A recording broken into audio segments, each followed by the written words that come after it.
Olá, ouvintes e leitores, sejam bem-vindos a mais um diário de leitura do Ictus Podcast. Como você já sabe, nós estamos lendo Macunaíma, o herói sem nenhum caráter, de Mário de Andrade. Estamos indo para o nosso 5º dia de leitura, lembrando que vamos ler o livro em 8 dias e que temos aí, tanto na descrição desse podcast, quanto lá no site ou no Telegram, a gente tem um cronograma de leitura onde você pode ler com a gente e ouvir esses áudios comentados. Eu sou o Thiago André Monteiro, @vulgutan lá no Twitter, e vamos seguir essa leitura junto com a minha amiga Carol. Tudo bem, Carol? Olá, Thiago, tudo bem? Tudo bem, pessoal? Aqui é a Carol Simão e finalmente 2 capítulos pra gente dar risada, assim, depois de toda aquela tensão dos últimos dias, né? É verdade. É um capítulo curtinho, o 10, e o 11 é um pouquinho maior, mas esse livro é tudo curto, né? Mesmo os grandes são pequenos. Mas é bem como a Carol falou, foi pra dar risada mesmo. Isso, a gente passou por toda aquela tensão da sessão de macumba. Se você tá no grupo do Telegram, você sabe que eu sou um pouco medrosa e até meu marido começou a me zoar lá no grupo. Mas é bem aquilo mesmo, gente. Eu evito essas coisas.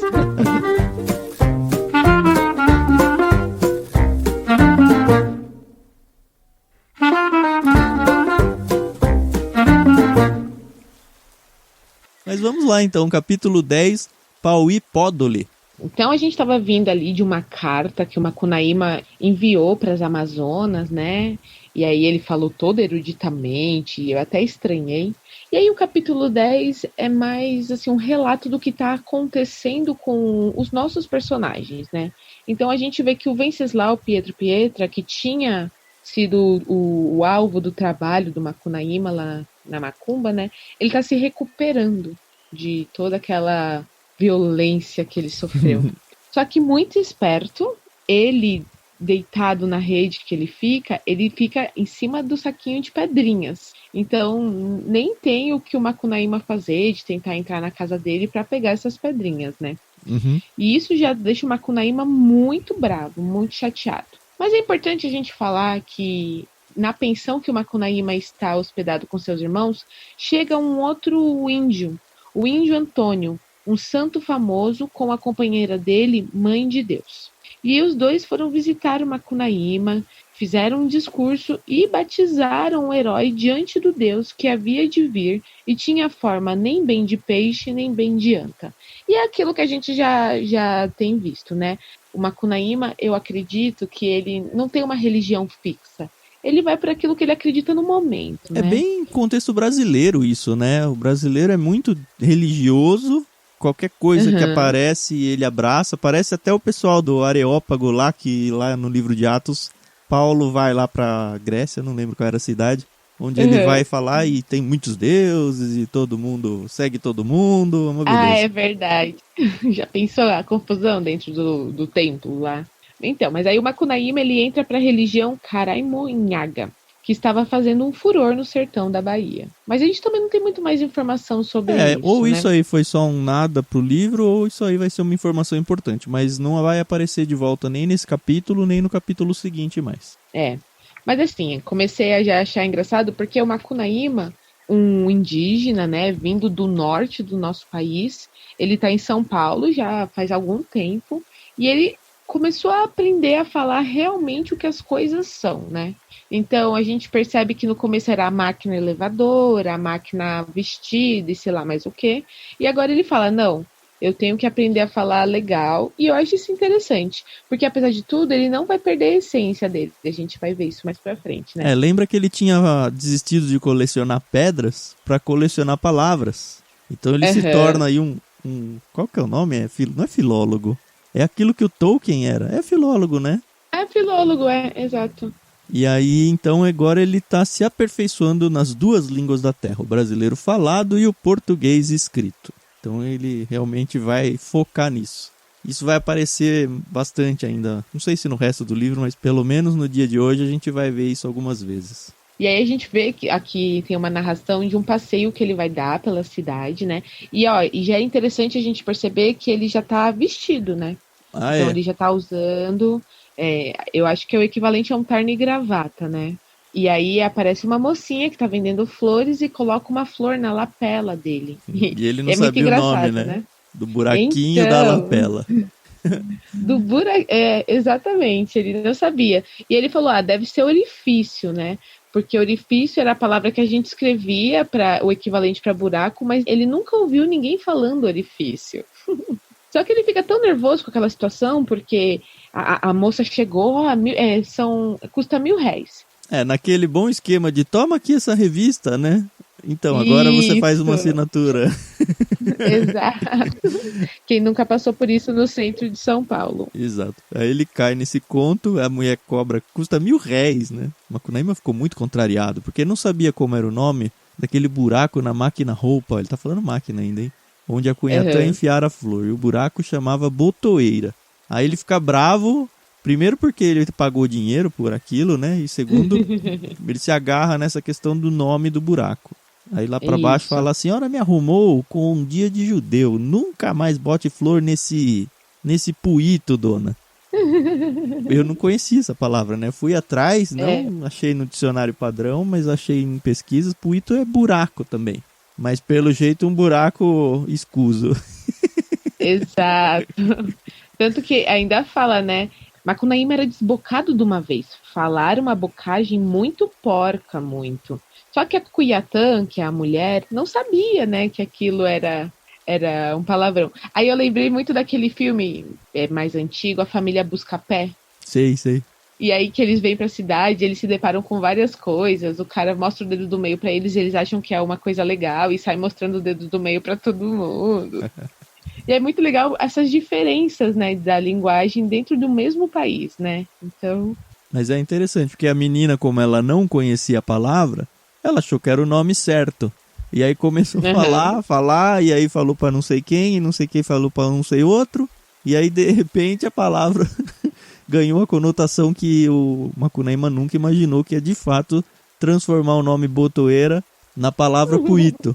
E aí todo mundo pegou, isso aí saiu até em revistas de moda e tudo. Então. Eu acho engraçado porque não existia as redes sociais para disseminar essas coisas, mas como o boca a boca faz o mesmo trabalho, né? O telefone sem fio. Eu me pergunto quanto da evolução da nossa língua portuguesa não é disso assim, né? Não talvez tão desbocado quanto isso, mas é isso, né? A oralidade vai andando e vai tornando a palavra comum em palavra culta. Verdade. A gente percebe também que o Macunaíma, ele tá aí ainda meio chateado, porque afinal de contas ele tá em São Paulo com um propósito e não tá conseguindo cumprir esse propósito. Então ele ficou sem comer, sem brincar e sem dormir por uma semana, só porque desejava saber as línguas da terra. Então a gente percebe que ele também tem essa ânsia de querer ir atrás do conhecimento, né? Mais pra frente a gente vai ver que ele tá de luto por causa da CIA ainda, né? Aí aparece um feriado, né? Muito legal, outra crítica ao Brasil, né? Afinal, chegou o domingo, pé de cachimbo, que era o dia do cruzeiro, feriado novo inventado para os brasileiros descansarem mais. Bom, aí o Macunaíma sai para dar uma espairecida, vai para ver os fogos no parque da festa. Ele encontra uma alemãzinha, filhinha da mandioca, bem branquinha, loiríssima, toda de branco e o chapéu de tucumã vermelho coberto de margaridinhas. Aí ela tenta colocar uma florzinha no puíco dele, né? Sim. Ai. Puíco não, né? Puíto. Pois então a alemãzinha, chorando comovida, se virou e perguntou pra ele se desejava ela fincar aquela margarida no puíto dele. Primeiro ele fica mó bravo, aí ele lembra que é verdade, né? Agora é outra palavra, já saiu até nas revistas. Palavra botoeira viera dar em puíto. Não, e vem toda depois uma explicação com até um pouquinho de latim, né? E aí é onde a gente aparece, você que estudou letras ou teve algum contato com alguma gramática vai reconhecer algumas das palavras, né? Mas o caso é que Puíto já entrara para as revistas estudando com muita ciência os idiomas escrito e falado e já estava mais que assente que pelas leis de catalepse, eclipse, síncope, metonímia, metafonia, metátese, próclise, prótese, aférese, apócope, lembrei da minha professora de língua portuguesa da faculdade. E aí, Puíto, por meio de uma palavra intermediária, a voz latina, rabanitius, botoeira rabanitius puíto, sendo que rabanitius, embora não encontrada nos documentos medievais, afirmaram os doutos que na certa existira e fora corrente no termo vulgares. É nada com nada, mas que você lendo assim, você fala, ai, gente. O que me faz perguntar se muito do que se estuda não é meio que por aí, assim, a gente tentando achar um negócio que na verdade nunca foi. Não sei, não vou acusar ninguém, não sou das letras, as letras aqui é a Carol. Bom, tudo isso que eu estudei tinha lá um fundinho aí de estudos reais, sei lá, né? Enfim, continuemos. Bom, aí começa a grande treta do capítulo, né? Porque aparece um mulato da maior mulataria, trepou numa estátua e principiou um discurso entusiasmado, explicando para Macunaíma o que era o dia do cruzeiro. E aí, no começo, o Macunaíma acha tudo muito legal, porque não tinha lua, né? Diz que não tinha caipei, né? Era uma noite de lua nova e dava para ver muito bem as estrelas. São Paulo ainda não era poluída, né? E aí, então ele fica lá ouvindo as histórias das estrelas, até que ele se atina que o Cruzeiro do Sul não era, pelo menos para o Macunaíma, o Cruzeiro do Sul. E aí ele fica irritado, ele fala, não é o Cruzeiro do Sul, aquilo lá é o pai do Mutum. E ninguém nunca tinha ouvido falar do pai do Mutum, né? E aí começa um bate-boca danado, com o Macunaíma bem naquele estilo criança birrenta, né? Fala, não é não. E aí, não, é sim, não é não é sim. Aí rola uma confusão, até que o Macunaíma fala, bom, então eu vou contar pra vocês a história do pai do Mutum, que é esse Cruzeiro do Sul. E eu não sabia o que era Mutum, adivinha, né? Dei aquela gulgada básica e Mutum é um pássaro. É legal que tem até umas imagens interessantes, porque muito do que se pesquisa remete ao próprio livro do Macunaíma, onde eles têm um pássaro de asas abertas desenhado bem no formato do Cruzeiro do Sul. Bem legal de procurar esse tipo de imagem. Que legal. Poxa, interessante. Aí, ó. Vale a pena a gente parar uns 5 minutinhos pra dar uma pesquisada nesses detalhes. Bom, aí o Macunaíma começou a contar a história, né, de 2 cunhados. Um deles era Camã Pabinque e ele era catimbozeiro. É engraçado porque, nossa, eu tive que ler umas 2, 3 vezes para entender direitinho. Os nomes deles me confundiram um pouco, né? Ele fica mudando muito, né? Mas uma coisa que demorou um pouco para eu sacar sacar não, porque estava escrito, né? Mas para realmente ficar impresso na minha mente era que o Pauí Pódoli era o pai do Mutum. Então é o mesmo personagem com 2 nomes. Essa é a parte importante que você precisa guardar. Isso. Então, na verdade, os 2 cunhados, eles queriam caçar esse Pauí Pódoli, né? Que, o pai do Mutum. Que é um pássaro. Imagina que é um pássaro lá no alto da árvore. Exato. Então, ele sempre está descansando no alto dessa árvore e os caras não conseguem capturar ele. O primeiro vai e tenta, mas ele ainda fala, estava muito alto e aí a minha tarabatana não chegou lá. Um tenta pegar, não consegue, aí ele avisa, pro cunhado dele ou para alguém da família dele, fala, não deu, não rolou, não consegui pegar, ele estava muito alto. No outro dia, de manhãzinha, Camã Pabinque saiu do papiri dele e achou o Pauí Pódoli piando no acapu. Então o catimbozeiro virou na tocandeira e laga e foi subindo pelo pau, mas o pai do Mutum enxergou a formigona. Então esse personagem começa a se transformar em formiga para subir na árvore até lá para pegar o pássaro, ele quer caçar. Ele vai se transformando em várias formigas, cada vez numa menorzinha, porque o passarinho sempre vê, dá um sopro e derruba a formiga no chão. Até que ele se transforma numa saúva. Saúva não, né? Numa pequenininha ainda. Virou na lava-pé chamada Meg, pequititinha. Subiu no lava-pé, aquela super piquitica mesmo. Isso. Ferrou o pai do Mutum, bem no furinho do nariz, enrolou o corpico e, trazendo o não se diz entre os ferrões, Juque, esguichou o ácido fórmico aí.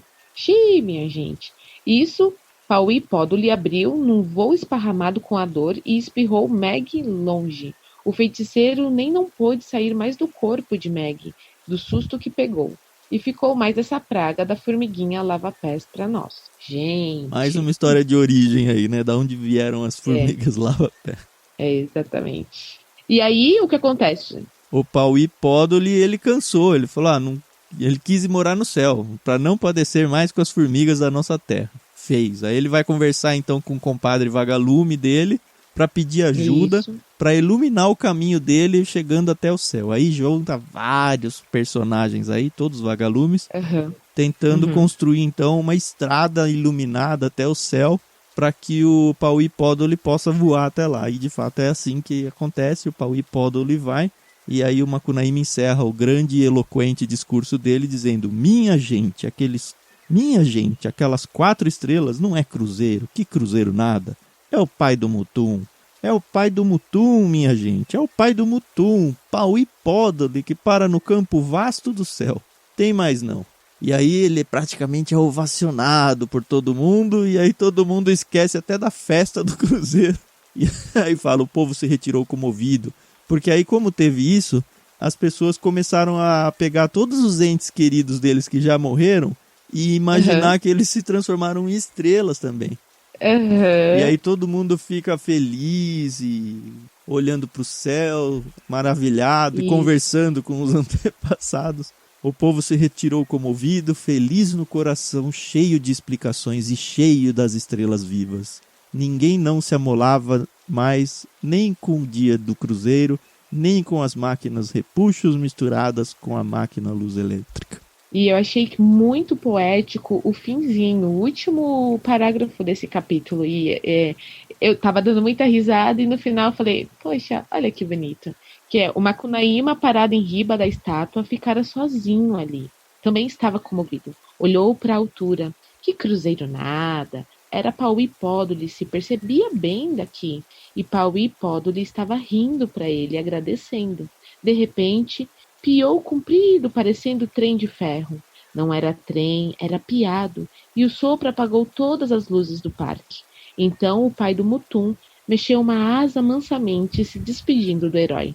Macunaíma ia agradecer, porém o pássaro, erguendo a poeira da neblina, largou numa carreira esparramada pelo campo vasto do céu. Daí, nossa, que bonito. Bonito mesmo. Ótimo. Bonito mesmo. Ótimo jeito para acabar o capítulo. E aí entramos então no capítulo 11, A Velha Seiuci. E aí quando eu li isso eu falei, cara, esse nome não me é estranho, já apareceu na história, não me lembro quem era. Aí a gente avança no capítulo e eu fui lembrado, né, de que é a mulher do gigante Piaimã, que é a Caipora, né? Isso, exatamente. Então a gente vê que no dia seguinte o herói ele acordou meio constipado, né? Meio não, muito constipado. Porque apesar do calorão da noite, ele tinha dormido de roupa, com medo da caruviana, que pega indivíduo dormindo nu. Essas coisas do Brasil que eu não conheço. É uma pena que eu não conheço, porque é muito bacana, né? É. Mas aí ele se sentiu melhorzinho, né? Ele lembrou que quem conta história de dia cria rabo de cotia. Então ele precisava caçar. E aí ele convidou os irmãos dele para caçar.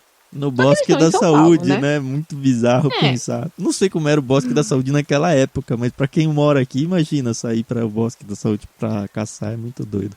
Então. E aí eles querem caçar um viadinho, alguma coisa do tipo. Então o Manap fica de um lado, o Jiguê do outro. O Macunaíma bota fogo no bosque pra fazer fumaça, né? Pra incomodar os animais. Eles estavam querendo caçar um veado, né? Um veado mateiro, mas ele só consegue caçar 2 ratos chamuscados. Que o Macunaíma come sozinho ainda, né? Pois é o Macunaíma sendo o Macunaíma. Mas eu não entendi porque ele voltou sozinho pra pensão e chegou lá, né? Olha, eu castei um veado, não sei o quê. É, história de pescador, né? Tá, né? Aí todo mundo fica, nossa, ele caçou. Aí vão perguntar pros irmãos, é verdade que seu irmão caçou? Aí ele fala, caçou nada, ele pegou 2 ratos só. Aí todo mundo fica meio bravo com ele, os vizinhos. E aí vão tirar satisfação com o Macunaíma. O Macunaíma responde, eu menti. Menti. Muito simples, né? Por quê? Não foi por querer, não. Eu quis contar o que tinha sucedido pra gente e quando eu reparei já tava mentindo. Bem brasileiro isso aí também, viu? Verdade. Aí o pessoal não dá muita trela pra ele, ele fica sozinho, ele toca um instrumento, né? Primeiro ele tá tocando a flautinha dele, depois ele pegou um ganzá, pigarreou e descantou. E é muito bonito também essa parte, porque é quando a gente percebe que ele realmente tá infeliz, né? Desinfeliz, né? Ele fala, Macunaíma sentiu-se desinfeliz e teve saudade de si, a inesquecível. E aí os irmãos dão uma consolada nele e tudo, ele consegue dormir chorando. E aí quando a vontade de chorar parou, Ele quis espairecer, se lembrou de ofender a mãe do gigante com uma bocagem novinha vinda da Austrália. E aí depois ele também se lembra que, no dia seguinte, né, ele se lembra que ele precisava se vingar dos irmãos, porque os irmãos tinham contado pros outros que era mentira a caçada dele. Aí ele inventa que ele achou rastro fresco de tapir. E aí óbvio que eu fui procurar o que raios é tapir, e aí eu acho que eu já até tinha procurado, mas é uma anta. Só que eles estão em São Paulo, no centro de São Paulo, no centro comercial de São Paulo. Então você imagina lá, tipo, a 25 de março, a 15 de novembro, aquela região ali. Bolsa de valores, sabe? E aí os três começam a caçar, mais os dois, né? Porque a Macunaíma sabe que é mentira. Só que todos os comerciantes que estão ali se interessam pelo que eles estão fazendo, começam a imitar primeiro os trejeitos dele e daqui a pouco tá todo mundo atrás dessa anta, né? Isso. No começo é legal que fala os três manos curvados pro asfalto procurando. Aí imagina, cara, lá no centro. Se você já andou no centro de São Paulo, óbvio que a gente tá em outra época aqui, mas já tinha asfalto, pelo que diz o texto aqui. Putz, muito engraçado. E toda aquela multidão de gente procurando. Era já perto de noite quando pararam, desacorçoados. Então Macunaíma se desculpou, porque o tempo todo eles ficavam, mas você viu mesmo? Você viu mesmo? E ele respondia, Tetape, Zonanei, Pemoneite, Hehe, Zetene, Netaite. E aí, toda vez que perguntavam, ele falava isso daí. Aí uma hora perguntam pra ele, o que é isso aí que você fica falando? Ele fala, não sei, aprendi essas palavras quando era pequeno lá em casa. E, putz. Ai, gente. E todos se queimaram muito. Macunaíma afastou disfarçando, falando, calma, gente. Tetap, hehe. Não falei que tem rastro de tapir, não. Falei que tinha. Agora não tem mais, não. E aí o povo começa a ficar muito bravo com ele. E aí começam, vamos lixar, lixa ele, lixa. Lincha, né? Lincha, isso, lincha ele. Eu lembrei muito da escola, né? Briga. Coisa boba de criança. Ai. E aí, antes disso, um dos comerciantes vira e fala, né? Meus senhores, a vida de um grande centro urbano como São Paulo já obriga a uma intensidade tal de trabalho que não permite-se mais, dentro da magnífica estrondagem do seu progresso, sequer a passagem momentânea de seres inócuos. Ergamo-nos todos, una voce, contra os miasmas deletérios que conspurcam o nosso organismo social, e já que o governo cerra os olhos e delapida os cofres da nação, sejamos nós mesmos os justiçadores. Isso é um estudante que começa a fazer um discurso, né? E aí sim, lincha o povo, e aí correm atrás do Macunaíma, e aí pegam ele, né? Pegam ele, e aí o estudante continua, né? E quando o trabalho honesto do povo é perturbado por um desconhecido, Macunaíma, o quê? Quem que é desconhecido? Aí pegou na veia dele, né? Aí ele fica bravo que não é desconhecido. Desconhecida a senhora vossa sua mãe, ouviu? Virando pro povo, e aí vem tudo. Aí quando tá no início ali pra quebrar pau mesmo, aparece um homem que era um grilo, né? Macunaíma teve ódio de tanta boniteza, que o grilo era bonitão, né? Um homem alto, loiro, muito lindo. Aí o grilo berrou e enquanto falava uma frase em língua estrangeira, agarrou o herói pelo congote. Preso! O herói gelou. Preso por quê? A polícia secundou uma porção de coisas em língua estrangeira e segurou firme. Não estou fazendo nada, que o herói murmurava com medo. Porém o grilo não quis conversa e foi descendo a ladeirinha com o povo todo atrás. E aí começa a aparecer um monte de gente, aquela boataria, né? Aquele disse que disse, e aí de repente de inimigo ele se torna um amigo da nação. E todo mundo penalizado atravessou a multidão e fez os grilos pararem. E aí começa então a multidão tentando soltar o Macunaíma. E aí nessa, todo mundo, não, larga, não leva, não pode, solta. Um fazendeiro então estava disposto a fazer discurso insultando a polícia. Formou um furdúncio temível, então Macunaíma se aproveitou da atrapalhada e pernas para que vos quero. Vinha um bonde, ele pegou o bonde e aproveitou para ir na casa do gigante para ver como é que estava a situação. Eu acho engraçado que o Macunaíma, ele sempre traz os irmãos, né, para fazer as coisas, mas ele sempre larga os irmãos. Então você não vê o que acontece com o Manaap e o Jiguê, você só vê depois que eles voltaram lá para pensão, Verdade, não tinha pensado nessa não. É um safado esse Macunaíma. a gente vê que o Venceslau, ele tá com muito calor. E aí, na casa dele, quando fazem polenta, fica mais quente ainda.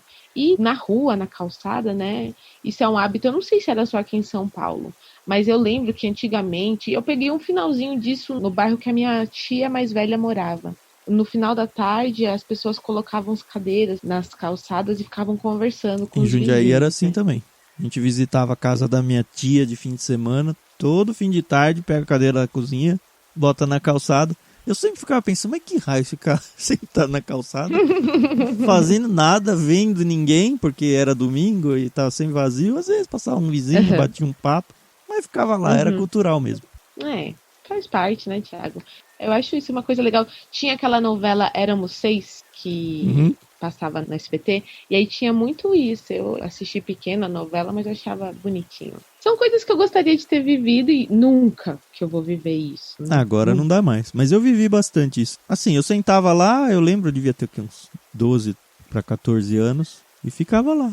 Aí enchia o saco, eu voltava para dentro de casa, jogava bola com meu irmão, com meu primo. Mas minha mãe e minha tia ficavam lá, meu tio, às vezes meu pai, sentavam lá. Ficava lá, sei lá, 2, 3 horas sentado na calçada, numa cadeira da cozinha. Então, pois é. Venceslau Pietro. Pietro tá fazendo isso com a esposa e as 2 filhas, né? Eles estão aproveitando a frescata na rua, né? O gigante, ele ainda não saíra do algodão e estava tal e qual um fardo caminhando. Acho que é tipo um gesso, não sei. Isso, eu pensei numa tala, alguma coisa do tipo. Aí aparece o tal do Curumim Chuvisco, que andava librinando pelo bairro, e aí começa a conversar com o Macunaíma e desafiar o Macunaíma, né? Que ele fala, o gigante Piaimã, ele tem medo de você, ele fala pro Macunaíma. E o Macunaíma não acredita, né? Aí então os dois apostam entre si, o Macunaíma vai pra perto e começa a xingar, e o gigante não tá nem aí, não dá bola. Não, o gigante não só não está nem aí, como ele vira e fala pra Seuci. Tem algumas que a gente não conhece ainda não. Guarda para as nossas filhas. É verdade. Aí ele volta e o Chuvisco fala, não, eles não tiveram medo, tiveram. Aí ele fala, não, de mim eles vão ter. Aí o Chuvisco, então, todo desse livro a gente já viu que coisas são bizarras mesmo, né? O Chuvisco amontoou numa neblina e quando ia passando em riba da família, deu uma mijadinha no ar. Eu achei estranho, mas aí eu percebi que ele formou uma nuvem, né? De chuva. Isso. E aí principiou peneirando uma chuva de preguiça. Provavelmente aquela chuvinha bem safadinha, bem fininha. E aí o gigante percebe, acho que até para não molhar as ataduras dele lá, ele fala, vambora, gente. E todos com muito medo foram correndo para dentro. Então Chuvisco desapiou e disse para Macunaíma, tá vendo? E assim até hoje a família do gigante tem medo de Chuvisco, mas de palavra feia, não. E aí o Macunaíma, claro, fica muito despeitado, né? E aí ele perguntou pro rival, me diga uma coisa, você conhece a língua do Limpinguapá? Aí o Chuvisco fala, nunca vi mais gordo. Aí o Macunaíma, pois então, rival, vá pá, mer per da pá. E aí você tira o pá e pra quem conhece a língua do peixe, já sabe o que ele falou. E voltou pra pensão, né? Fazer o quê? Não era hoje que ele ia pegar a pedrinha, né? Isso, mas antes tem a cena da pesca, né? Ele vê um inglês pescando com anzol de verdade e ele faz um anzol de cera, mas não consegue pegar nada e o inglês fica pegando. Aí ele combina com o irmão dele uma anap e ele fala, vamos enganar esse inglês aí. Aí o Macunaíma fala, eu vou me transformar num peixe, vou morder aquele anzol, pegar aquele anzol. Aí quando ele me pescar, eu vou gritar, Juque. Aí você sabe que esse peixe sou eu. Aí você vai lá e pede o peixe pra ele, pra me salvar dali, né? Aí ele vai, só que toda vez que ele é pescado, o inglês pega o anzol da boca dele, e aí depois o Manap vai, tô com fome, não sei o que, e pega o peixe e vai. E aí várias vezes isso vai acontecendo, aí ele fala, cara, eu não consigo pegar esse maldito de anzol aqui, né? Aí ele fala, já sei, eu vou me transformar numa piranha, porque aí eu arranco o anzol mesmo. E aí ele se transforma numa piranha, rouba de vez o anzol dele, e aí depois o inglês ele fala, não consigo mais pescar, né? Eu não tenho mais anzol. E aí ele tava junto com um amigo dele, um uruguaio, os dois conversando, o Macunaíma escuta, né? O que posso fazer agora? Não possuo mais anzol, que a piranha engoliu. Vou pra vossa terra, conhecido. Então Macunaíma fez um grande gesto com os 2 braços e gritou, espera um bocado, Tapiutinga. O inglês se voltou e Macunaíma só de caçoada virou na máquina London Bank. Mais uma origem aí. Uhum. Aí no outro dia ele falou para os irmãos dele, né, que ia pescar peixões no Igarapé Tietê. E aí o Manaap avisou, ó, você presta atenção porque a velha Seuci, ela costuma pescar lá e se ela te encontrar, ela te come, hein? E aí o Macunaíma, não tem inferno para quem já navegou na cachoeira. E partiu. Isso, aí ele vai pescar, a Seuci, ela acho que vai pescar mais alto que ele. Aliás, o contrário, né? Ela fica mais embaixo dele e aí a sombra dele aparece na água. Isso. E aí ela vê lá e desiste de pescar, né? Fica pescando só a sombra, né? Aí fica, bom dia, minha avó. E a gente já percebeu que essas entidades ele gosta de chamar de vô e vó, né? A velha virou a cara pro alto e descobriu uma Macunaíma em riba do Mutá. Vem cá, meu neto. Não vou lá, não. Pois então, manda o marimbondos. E aí ela mandou marimbondos, mas ele conseguiu matar todos os marimbondos. Aí ela manda novatas, né, que são formigas. E aí as formigas acabam ferrando o Macunaíma. Ele cai na água, ela consegue pescar ele, né, coloca no... e faz um embrulho dele, né, e leva ele para casa. Aí chegando em casa, ela coloca o embrulho na mesa e vai chamar a filha mais velha, que diz que é muito habilidosa, só que ela tá ocupada. E a filha mais velha é mó ruinzona, ela não sabe fazer nada, não ajuda nada. Não, a caçula, que não sabe fazer nada. É, a mais nova, é verdade. Isso. Aí a mãe vai acender o fogo pra dar uma adiantada nas coisas, até a filha mais velha poder ajudar ela. E aí a filha caçula fala, mãe, quando vem da pescaria, conta logo o que pescou. Hoje não, vou ver. Desenrolou a tarrafa e saiu dela um moço bem do gosto. O herói falou, me esconde. Aí, bom, a gente já imagina, né? Ela pega o Macunaíma, leva pro quarto e brincaram. Agora estão se rindo um pro outro. É bem, a hora que aparece mulher na história, eu já sei onde vai dar, né? Exatamente. Quando a Capora ela volta, ela não acha mais a tarrafa com o Macunaíma dentro, né? E fala, isso há de ser minha filhinha nova, que é muito bondosa. E aí já começa, vai até o quarto da menina, né, da moça, e fala, minha filhinha nova, entrega já meu pato, que senão enxoto você da minha casa para todo sempre. Aí eu falei, nossa, gente, quase um pato. Não, é porque era uma Macunaíma, né, ela sabia, ela tava sim. de mal, nem sei se eles têm ideia de que tudo que tinha acontecido com o gigante Piaimã foi culpa dele, né, vai saber. É verdade. E aí ele fica pagando, né? Passando dinheiro por baixo da porta. É legal, porque ele já tinha falado que conquista a mulher com lagosta, lembra? Aí ele joga dinheiro. É verdade. Macunaíma de medo já tirou 100. Aliás, primeiro ele joga por baixo da porta 20 mil réis. Pra ver se contentava a gulosa. A moça ficou com medo e mandou ele atirar 20 mil réis por debaixo da porta. Isso. E aí ele já tirou 100 logo. Aí vira perdiz, lagosta, robalo, vidros de perfume, caviar. Ela engoliu tudo e pediu mais. Aí jogou um conto de réis. Eu não tenho ideia de quanto é. Um conto é o quê? 1000, provavelmente? Não sei. Eu sei que é mais, né? Mais Isso. do que... Aí virou mais lagostas, coelhos, pacas, campanha, renda, cogumelos, rãs e a velha sempre comendo e pedindo mais. E aí, essa parte foi muito engraçada, dei muita risada.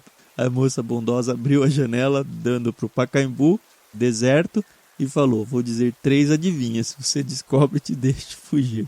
As adivinhas são muito boas, cara. São muito boas, porque o Macunaíma, ele tem sempre ele é muito malicioso, né? Não dá pra não ser nessa... Elas são 3 impróprias, eu acho que deve ficar aqui pra quem tá lendo o livro, e é isso aí. Ele não acerta as 2 primeiras, né? Ele não acerta nem a terceira, né? A mulher que dá um migué ali. Mas ó, se você não tá lendo com a gente, certeza que você vai querer ler esse livro só por causa desse trechinho aqui, viu? Sim, e o Macunaíma, ele não acerta nenhuma das adivinhas e fala pra ela, né? Mas cá pra nós, que ninguém nos ouça. Você é bem sem vergonha, dona. Aí ela deixa ele fugir, né? Pela janela. E aí tem de novo aquelas cenas loucas onde ele passa o Brasil inteiro, ele vai até pra Argentina, né? Eu anotei aqui de novo, passa fugindo da Seuci, porque ela começa a seguir ele, né? Aí ele passa por Manaus, passa pelo comércio lá em Amazonas, ele passa na Argentina, onde uns padres ajudam ele a se esconder e dão de presente pra ele um pouco de melado, né? Isso. E aí ele segue e vai pro Ceará. Olha, a Argentina é lá no sul, gente. Vai pro Rio Grande do Norte, Paraíba, Piauí, Pernambuco e a CIC atrás dele, chegando. Toda vez que alguém esconde ele, ela chega e fala: não viram meu neto passar por aqui no seu cavalinho comendo capim? Já passou. Mas nessa segunda vez, quem esconde ele é uma surucucu. Só que a surucucu dá uma traída depois, né? Mas rapidinho, é só interessante falar que a Celci, ela tá montada numa tapir, né? Que é uma anta, como a gente viu lá no início. Ela vai mudando de montaria, né? Ela começa numa tapir e aí depois ela pega um cavalo, eu acho. Eu acho que ela muda 3 vezes. Aí eles passam em Natal, passam na margem do São Francisco e indo, até que... Quem que esconde ele na última? Eu já perdi isso aí. Foi uma dona alta e feiosa com trança até o pé. A dona pergunta cochichando pro herói: já se foram? Aí ele: se foram quem? Os holandeses. Ah, você tá caducando. Que holandês é esse? Não tem holandês nenhum não, dona. Era Maria Pereira Cunhã Portuga amufumbada naquela brecha de morro desde a guerra com os holandeses. Macunaíma não sabia bem em que parte do Brasil estava e lembrou de se perguntar: me diga uma coisa, filho de gambá é raposa, como se chama esse lugar? E ela fica: aqui é o buraco da Maria Pereira. Aí ele acha muito engraçado, né? Uhum. E vai embora. Mas a gente vê que ele passa para outra banda do Rio Chuí. Chuí, lembra? Do Oiapoque ao Chuí, ele passou tudo, né? Então realmente ele deu uma viajada. E aí ele encontra um tuiuiu. Tuiuiu, é um passarinho. Isso. E ele fala: você me leva para casa, primo? Aí ele fala: vai, vamos sim. Aí se transformou num aeroplano. Eu fiquei: gente, que absurdo. Mas tá bom, né? É o livro, né? E aí voaram sobre o Chapadão Mineiro do Urucuia, fizeram um circuito de Itapecerica e bateram pro Nordeste. Passaram tudo, né? Foram lá para Mossoró, que é no Rio Grande do Norte, e deram uma viajada aí, né? Chega em São Paulo de novo, né? Antes eles encontram quem? Bartolomeu Lourenço de Gusmão, batina arregaçada, pelejando para caminhar no areão, isso. E aí eles convidam o padre para ir junto com eles, né? E aí... O padre não vai, né? Aí eles passam pelo Mato Grosso, passam aí, né? E até voltar para São Paulo. Uhum. Daí a pouquinho estavam na porta da pensão. Macunaíma agradeceu muito e quis pagar o ajutório, porém se lembrou que estava carecendo de fazer economia. Eu mereço, né? Deu não sei quanto dinheiro lá pra véia, mas pro cara que viajou o Brasil com ele não deu nada. E aí ele fala: olha, primo, pagar não posso não, mas vou te dar um conselho. Nesse mundo tem 3 barras que são perdição dos homens: barra de rio, barra de ouro e barra de saia. Não caia. Tem bons ditados esse livro. Pra quem gosta desse tipo de coisa, é uma mina de ouro. Mas ainda assim ele dá, né? 10 contos pro Tuiuiu, porque ele tava tão acostumado a gastar que ele se esqueceu da economia. E aí então ele chega lá em casa, Manap então virou o Jiguê num telefone e deu queixa pra polícia que deportou a velha gulosa. Isso aí é falando da CIUC, isso. Porém, Piaimã tinha muita influência e ela voltou na companhia lírica. A filha, expulsa, corre pro céu. A filha é mais nova, né? Porque a mãe falou: se você não entregar ele, você vai embora de casa. E aí, de fato, ela foi expulsa, ela corre no céu, batendo perna de Del em Del. É um cometa. Mais uma origenzinha bonitinha aí. E foi isso. Essa foi a leitura do 5º dia. Tá acabando. Isso, no próximo dia, então, mais 2 capítulos, 12 e 13.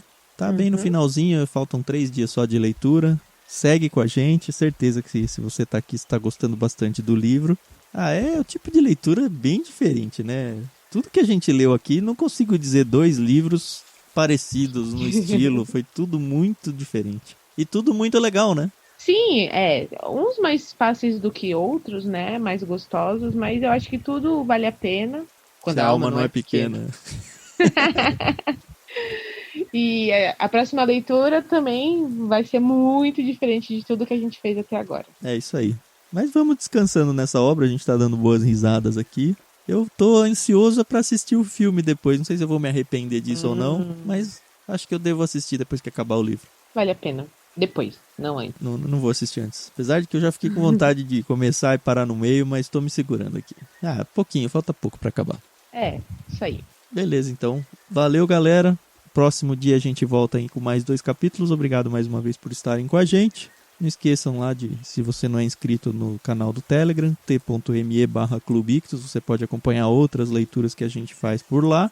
Assinar o nosso clube, a gente tem um clube que entrega kits na sua casa, planos adultos, planos infantis, plano mensal, bimestral, conheça tudo lá em clubeictus.com.br. E é isso, conheça os nossos outros programas do podcast, só procurar por Ictus Podcast em qualquer plataforma de áudio por aí ou acessar ictus.com.br. Até a próxima, tchau, tchau, galera. Tchau, pessoal.